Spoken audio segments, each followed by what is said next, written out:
Hey, what's happening, y'all? It's your boy Rico from RicoScores, and we have some pretty big updates what's going on around this Ben Johnson situation. Y'all know I've already done several videos on Ben Johnson, on why we would love to have him, and also why he would prefer us over other top head coach and landing spots around the NFL. But today we have some very specific updates, man. First of all, it's been reported that the Washington Commanders, especially like Josh Harris and Adam Peters, will be flying to Detroit to interview Ben Johnson next Monday in person. Like, they're going all in on this situation. You can tell who their priority is by the fact that they're going to Detroit to interview this guy. They're not trying to bring him to Miami like how Josh Harris had his Adam Peters interviews with Bob Myers and Rick Spielman, Magic Johnson, all of those guys involved. They're going to him. They're doing whatever it takes to potentially try to interview him first and try to seal the deal immediately. Also, this is the first day that the Washington Commanders will be allowed to interview the Lions Commanders on that Monday, just to let you know that. Also, Ben Johnson already has an offensive coordinator in mind to bring with him to wherever he ends up being a head coach at. So he's an offensive-minded head coach. He's still going to need an offensive coordinator, and he's already linked to a very familiar name of his where a lot of reporters are saying this is the guy that he would bring with him. Also, Boomer Esiason said that Ben Johnson to the Commanders is a lock. And he also had a lot of other interesting things to say as well, but he like doubled and tripled down on the fact that it is a lot to go down. So we got to talk about all of that and more, because we also have some interesting quotes about Ben Johnson's philosophy, and then Jared Goff had some very big compliments about his system as well. We're going to dive into that. But before we dive into all of that, make sure you still follow that like button, still follow the subscription button, and still follow the bell next to that subscription button so you get notification each and every time I release an informative and opinionated video just like this one. Stay tuned for all of the content. Again, it's to the point that I have so many video ideas. I need to be doing like 2 videos a day. And then with all of the breaking news and random information that's coming out with this head coaching search, then we have free agency, we have the draft, no excuses. So make sure y'all stay tuned. Even though I've been super busy, trying my best to try to keep up with as many comments as possible in the comment section, trying to get all my videos out, all of that type of stuff. So without further ado, let's go ahead and get to this video right now. Let's get it.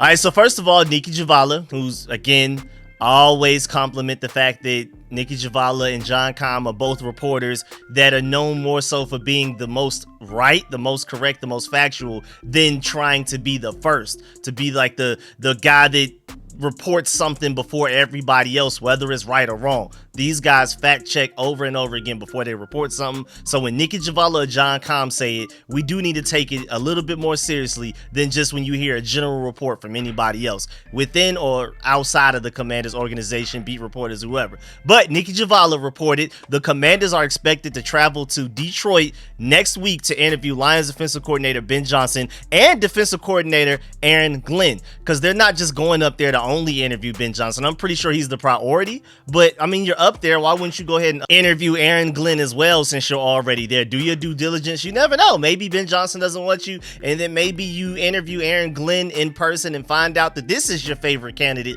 outside of Ben Johnson instead of anybody else like a Mike McDonald or Bobby Slow. You never know. So do your due diligence. You're up there anyway, why not? That makes the most sense. I mean, I feel like it would be more dramatic news if we didn't interview defensive coordinator Aaron Glenn. I feel like first of all, that shows your hand. You're going all in on Ben Johnson clearly, like you're not even listening to other people. All of those other virtual interviews didn't even matter at that point. And then also, I mean, come on, you're right there. You never know what can happen, like I already explained. Also, the Commanders have in-person interviews with Ravens assistant head coach and defensive lines coach Anthony Weaver next Monday, the 29th. No word out on Mike McDonald yet. We'll see about that. They've already interviewed Bobby Sloyd in person, which is really interesting because we haven't heard much from that. I believe that was last night when that interview happened, again in person, and nothing came from it. We haven't heard any rumors. We haven't seen any odds increase in Bobby Sloyd's favor, so maybe nothing came from it. maybe, okay, we talked to you and nice, we'll keep you in mind, but maybe like Ben Johnson's the priority,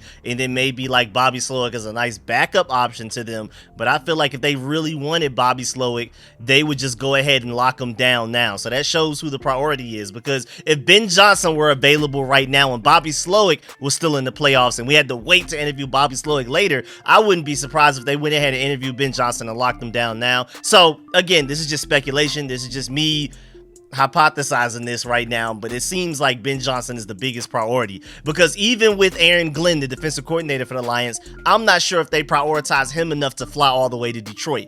They probably, if Ben Johnson didn't exist, maybe that Aaron Glenn interview would just wait until he could fly out to Miami to interview where Adam Peters and everybody else interviewed for the GM job. So a lot of signs are pointing towards Ben Johnson being the #1 priority, like it's already been reported from a lot of reporters, but just also not what people are saying, but watch what the Commanders are doing. And what the Commanders are doing right now, it's not just the talk, it's the walk as well. It looks like Ben Johnson is the priority. That's our #1 candidate, and we got to see how everything goes down with this situation. And also, when you look at this situation, maybe there's some urgency to hurry up and get to him, because 5 other teams have already interviewed him virtually, at least, and we're like the 6th one, I believe. So we've already interviewed him virtually, talked to him a little bit, but as far as in-person interviews right now, it's only us and the Falcons right now that have at the very least requested permission. So we're the 2 most aggressive as far as getting to Ben Johnson in person to interview him.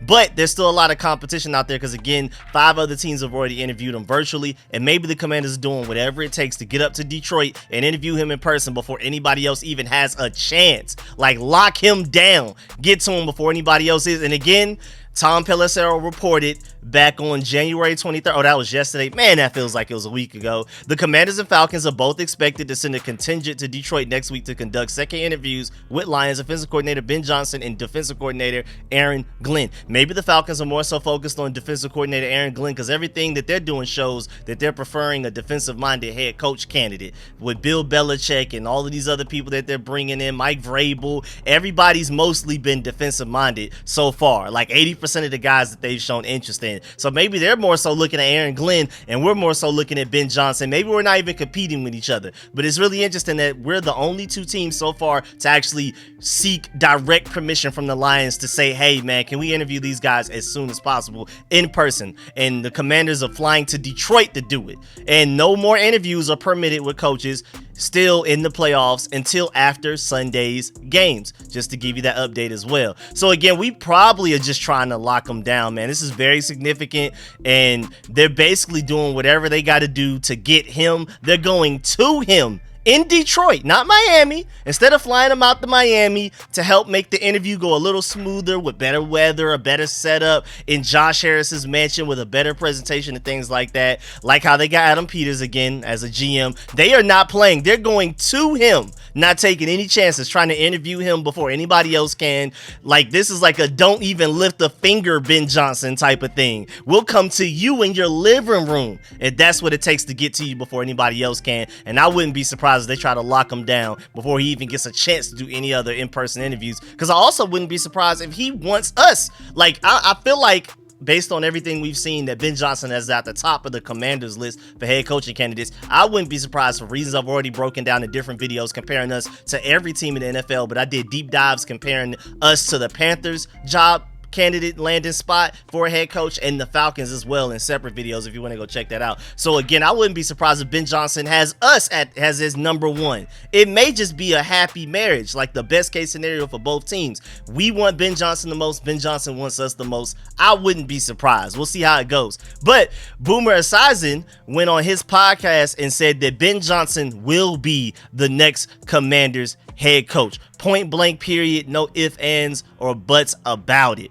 Like, he literally doubled down on it. On his radio show called Boomer and Geo on WFAN in New York, Boomer said Johnson is the best coach available. Let's start there. He said literally Ben Johnson is the best head coaching candidate out there, including Mike McDonald, Bobby Slowick, Even Jim Harbaugh, I believe he said this before, Jim Harbaugh even decided to fully go all the way with the Chargers and things like that potentially. And even if it doesn't include that, still you have Bobby Slowick and Mike McDonald, who are my top 3 candidates along with Ben Johnson still available. You still have Bill Belichick. You still have a lot of guys out there. Aaron Glenn, Anthony Weaver, who we plan on already interviewing. There's a lot of candidates out there, man. And that boy Boomer said straight up, Ben Johnson's the best one available. And he said exactly, quote, "I'll tell you who the best coach available is. His name is Ben Johnson. He's the offensive coordinator for the Detroit Lions. Runs an unbelievable offense, but he's going to be the next head coach of the Commanders. I told you." And then Boomer's co-host asked him, "So you're telling me that's a lot?" And then Boomer said, "Yeah." And then when pressed again, he said, "Yeah," again. And when he kept asking him, "Are you sure that's a for sure lock type of situation?" he kept doubling and tripling down. Ben Johnson to the Commanders is going to happen. I don't know if he has any type of strong references. I don't know if he has this inside scoop on anything. A lot of things are pointing towards Ben Johnson becoming our next head coach, but he was saying it with so much confidence, like, put my name beside this. If it works out, you know who said it first, but if it doesn't work out, you know who to laugh at. He's willing to put his reputation on the line for this. Not I think or it should happen. He's saying it's an absolute lock that Ben Johnson to the Commanders, man. Really interesting. And again, he also think about the fact that he said Ben Johnson is the best head coaching candidate available in this cycle. And I've heard that said by many experts and analysts. So the Commanders could potentially, just going simply from Dan Snyder to Josh Harris, within 1 year land the top GM candidate and the top head coaching candidate. Come on, man. It feels like we're living in a dream right now. I'm not even going to sit here and lie to you. I mean, whether you like Ben Johnson as your number 1 guy, at the very least, you have to see the positives in Ben Johnson. Even if you prefer a Bobby Slowick, even if you prefer, especially for the QB development aspect and doing the most with the least, if you prefer a Mike McDonald, because he literally embarrassed all of these offensive geniuses that we're hyping up right now in Ben Johnson and Bobby Slowick when the Ravens matched up against them, did it 2 times to Bobby Slowick this year. Mike McDaniels, Kyle Shanahan, it didn't matter. He embarrassed everybody. So I can see why your favorite candidate would be Mike McDonald for sure. But either way, you have to have Ben Johnson somewhere in your top 3, at worst top 5. And everybody, I feel like unanimously in the Commanders fan base, would at the very least be somewhat happy for Ben Johnson becoming our next head coach. Between somewhat happy to extremely happy, ready to do a backflip, and swearing that we're about to win the Super Bowl within 1 year type of happy. I feel like that's the range of how we're feeling about Ben Johnson. Also, Justin Rogers of the Detroit News did a full deep dive. If you want to read the article, go check it out. It's called Unraveling the Many Influences on Ben Johnson and the Detroit Lions Offensive Scheme. If you want to go check that out. But just like a really interesting part and like a insight on Ben Johnson's offensive philosophy here, I'm only going to read like a few sentences, like a couple of paragraphs from it. He said in the article, one of the first slides we talk about with our identity is we want everything to look the same. We want the same things to look different and the different things to look the same, Ben Johnson said. That was a John Shoop phrase. I don't think I've heard another coach say those words since then, but it's always resonated with me, unquote. That's how Detroit keeps opponents off balance under Ben Johnson. Instead of having hundreds of formations on their weekly call sheet, the Lions enter each matchup with about 20 and several different play calls stemming from each look. The next week, they'll swap out most of those formations, presenting something entirely different. And even if they keep a formation from 1 week to the next or bring it back later in the season, it's unlikely the play designs off of it will be the exact same. Quote, we have to be really good as a coaching staff to on our self-scout, knowing what we put out there on tape so that we can use whatever, Johnson said. Whatever we think they're practicing, we want to use that against them, unquote. I love it. I love everything I'm hearing. This chess not checkers thing, I'm completely down for that philosophy of an offense. I'm in absolute love with that. The offense is wildly complex, but by condensing formations as well as the verbiage attached to each play call, it decreases how much information Detroit's players need to remember each week, allowing them to play faster, basically allowing them to do more, play faster, and think faster while thinking less. You know how advantageous that is going to a new system? First of all, the whole offense is going to have to be revamped. So even guys like Terry McLaurin, who's been a seasoned veteran, has a new offense to learn. Then you're potentially drafting a quarterback 2nd overall. So those words that I just heard from that entire breakdown of Ben Johnson's offense and his philosophy behind it, I'm in absolute love. I mean, I love Ben Johnson as our head coach even more before I started recording this video. just off of reading that. Also, Jared Goff on what's been unique about working with offensive coordinator Ben Johnson, he said, quote, "I think how much input he allows me to have, and whether he takes it or he doesn't, he allows me to say it and use some of it. It's fun for me. It really is. It allows me to really be a part of the plan in some ways. And he's a great listener and listens not only to me, but all of the players of what they want, what they see. And that's not only through the week, but on game day the same way." I'm in absolute love, man. Let's go ahead and lock up Ben Johnson Monday immediately. Matter of fact, go ahead and fly to Detroit early. Stay at an Airbnb, whatever you got to do, Josh Harris and Adam Peters. Lock that in. And then once you can officially, legally interview him on Monday, announce the contract details. But we already did all the stuff behind the scenes, man. Keep it pushing. And now, when you think about Ben Johnson as potentially being our head coach, which if I had to, again, I said this days ago, like last week, I believe. But then again, I thought yesterday was last week from that report from Tom Pelissero. So who knows when I actually did that video. But I said at a certain point that now it's Ben Johnson versus the field. I'm putting money on Ben Johnson being our head coach. Like if you had two sides to pick, Ben Johnson is our head coach, put money on that side, or the other side, anybody else. Literally any and everybody else, I'm putting money on the Ben Johnson side. That's how sure I am that we will hire him as a head coach at this point. So with that in mind, Ben Johnson potentially being our head coach, I wouldn't say it's a lock like Boomer said, but I think it's extremely likely at this point.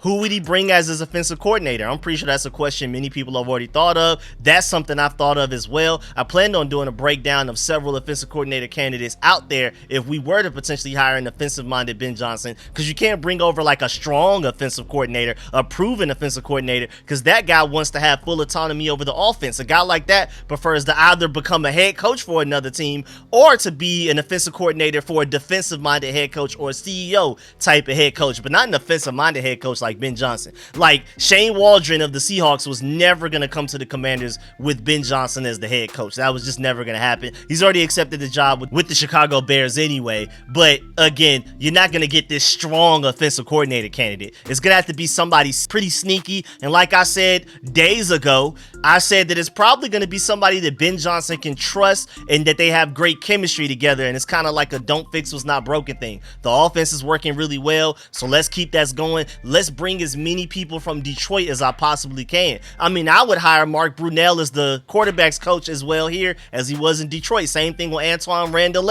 as the wide receivers coach. All of that, man. Bring over any and everybody that had anything to do with the Detroit Lions' offensive success this past season. I don't care who it is. Bring their water boys if that's what it takes. If they just happen to do a really good job of keeping these guys with the Gatorade and that helps them play better on Sundays, bring them too, man. I'm to that point. Bring everybody of the Detroit Lions offensive staff. But back to the main point, who would he bring as an offensive coordinator? Well, Tom Pelissero said a few days ago, January 21st, to watch for Ben Johnson to bring the current Lions offensive lines coach, Hank Fraley, as his offensive coordinator. And that actually makes a lot of sense. And there's like a whole video of him talking about it on NFL Network. And I do want to point out that Hank Fraley is from Gaithersburg, Maryland. Y'all know I'm from Atlanta, so I don't exactly know where that is. But when I looked it up, I saw there was a Sky Zone over there. So I was like, all right, that's a pretty solid area over there, man. Shouts out to him. But that's another local guy. That would be really interesting. Again, Mark Brunell, Antoine Randall, y'all remember those names. They've played for the Burgundy and Gold. Then you would bring over the offensive lines coach to be your offensive coordinator who's from the area. I mean, it just seems so beautiful and perfect. It seems like something Disney would write up for us, man. Top GM candidate, top head coaching candidate, and then all of these guys that are very familiar with the DMV area to also help be involved in the community and things like that. I think it's absolutely beautiful. Also, it just makes a lot of sense to want to bring your offensive lines coach with you in any capacity, whether you bring them to do the offensive line only or to be your offensive coordinator. But on top of all of that, I mean, from what I'm seeing with the Lions offensive line, a lot of people give the Lions offensive line more credit than they give Ben Johnson or Jared Goff for their weapons. A lot of people say that the offensive line is the reason that the Lions are so deadly and why they've made it this far into the playoffs. So who's their coach? Why not go ahead and bring him over and let him do whatever he wants to do? Let him help with the offensive line, of course, if he wants to be an offensive coordinator, and let him run the show, because it's going to be Ben Johnson's offense installed. And I'm pretty sure Hank is going to know that when he comes over. And so there's no conflict right there. Two offensive minds clashing. They already have a system. You handle the offensive line. We'll give you a promotion to offensive coordinator. You can have a little bit more input, but this is Ben Johnson's offense. I trust you. We have chemistry. Let's get this show on the road. We're not completely starting over with the offense. We may be going to a new team and starting over with players, but the offense itself, the scheme, the design, and of course they're going to tweak it to around whatever quarterback we have. At least we hope we do, and whatever personnel we have as far as receivers, tight end, and all that type of stuff. But to bring over the guy that's coaching up that offensive line right now to help develop those guys, I'm all for it, because offensive line has been one of our biggest problems for a long time now. Please solve that. I've seen Ben Johnson maximize the talent of tight ends and getting the ball to his weapons no matter what. His receivers are wide open. Things are easy for the quarterback. I love all of that. So then when it comes to offensive line, we have Hank to handle that, and now we have every aspect of offense handled. I mean, I guess we could make sure we bring over a really good running backs coach as well, but outside of that, we got everything covered with just those two alone. I would be super excited, man. And a lot of people literally consider an offensive lines coach like the fourth coordinator. Like, you have the offensive coordinator, defensive, and special teams. A lot of people look at the offensive lines coach as that next guy right there. Remember Bill Callahan and how much of a huge impact he had on us? And as soon as he left, our offensive lines haven't been worth anything since, basically. We've had talent, but we haven't had a cohesive, consistent unit since. So bring over one of the best in the business at that. Let him do whatever he wants. Offensive lines coach, offensive coordinator, I don't care. Just get my offensive line right, especially for this potential number 2 overall pick quarterback that we're going to take. I'm super excited. Also, Brian Mitchell, B. Mitch himself said, and he was a teammate with Fraley back with the Eagles at one point in time, and he said, quote, anybody that doesn't want to work, Hank is the type of guy that will tell them to pack their S word and keep walking, unquote. So this guy does not play. Sounds like he's pretty hard-nosed like Bill Callahan was. He's not accepting anything less than perfection, and we need that, because we know that Ben Johnson is an offensive genius, but how much of a leader is he? Is he going to be like a hard-nosed coach? Is he going to be like the Eric Bieniemy type? Well, even if he isn't, it sounds like Hank can be that guy for us as an offensive coordinator as well, to help run things and keep things flowing right on track. So either way, even if Ben Johnson isn't like the best leader, you have Hank as his crutch to help him in that department if necessary, but I don't think he'll necessarily need it. I think Ben Johnson's great. I think he's well-spoken. Love his personality. The clips that we saw from the Senior Bowl when he was there with Sam Howell, Malik Willis, and all of the quarterbacks from that class there. I just really like him. I think everything will work out just fine. If anything, I think honestly we can reach our ceiling in best case scenario this situation. I really do. Now, before we get up out of here, I have some really random news I also want to throw out there as well, because I mean, none of this stuff was really enough to make a separate video on it, so I just feel like why not consolidate it all into this video and just mention it at the end. So Commanders left tackle Charles Leno is one of the 5 finalists for the 2024 NFLPA Allen Page Community Award. The winner, which will be announced at the NFLPA Super Bowl press conference in Las Vegas on February 7th, will get a $100,000 donation to his charity / foundation of choice. So I'm rooting for Charles Leno there. He may not be our starting left tackle in the 2024 season, but I'm rooting for him to at least win that award. Also, shouts out to Mason Kinahan for this information right here. 3 Commanders assistant coaches will be coaching at the Shrine Bowl. DB's coach Jim Salgado, the defensive backs East team, defensive backs coach Christian Garcia will be the defensive backs West team, and the defensive assistant Tyree Reed will be the quarterbacks for the West team's coach. So, hey, man, cool information. We'll have some inside information, some inside track to some maybe potential later round draft picks, some gems. And you know, Adam Peters finds late round talent arguably better than any other talent evaluator in the NFL, no matter what their title or power is. Adam Peters is elite at that, and to have the inside track on the Shrine Bowl, hopefully some guys at the Senior Bowl as well, would be amazing. Also, before we get up out of here, Josh Harris has now given his general manager in Tom Fitzgerald for his hockey team a contract extension and a president of football operations title. So I guess What I mostly take from this is that if Adam Peters does a fantastic job of being a GM like I expect him to, he'll eventually earn the title of president of operations, because I know a lot of us kind of expected him to go ahead and get that title immediately. But as you see what Josh Harris is doing with his New Jersey Devils, the current GM there just got a promotion to president of football operations. He was a general manager for a while. Adam Peters may follow that same track. He was an assistant GM with the 49ers, comes over here and is officially the GM, and then he could work his way up to the title of president of football operations and get a contract extension and a raise. So Adam Peters, let's get to it, man. Bring in some great talent, help corral this top head coaching candidate here, and let's go win some Super Bowls, man. But yeah, man, that's the end of this video. Please get in the comment section, let me know how you feel about everything discussed in this video. Please stiff arm that like button,